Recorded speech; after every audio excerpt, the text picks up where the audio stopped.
Perdeu a bola, olha o Avaí chegando, cruzamento, pintou, gol! Gol!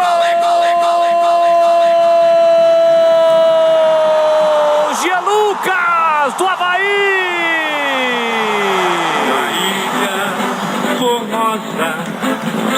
Abre o placar da ressacada, Jean Lucas tem a 10 estampado na camisa.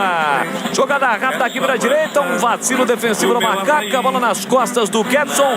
Defesa ali pelo meio, olha, observa o Wallace França e ninguém vê a chegada do Jean Lucas.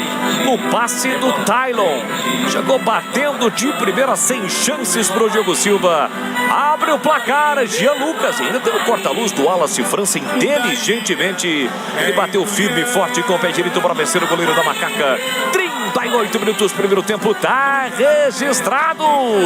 Avaí 1, Jean Lucas, Ponte Preta 0. E o detalhe do gol, Pedro Piscinato. O detalhe foi a sonolência ali da defesa ponte pretana. Jogada que nasceu pelo lado direito de ataque do Avaí. O Jean Lucas entra pelo meio da área sozinho, livre de marcação, e de perna direita bate firme para o fundo das redes do Diogo Silva.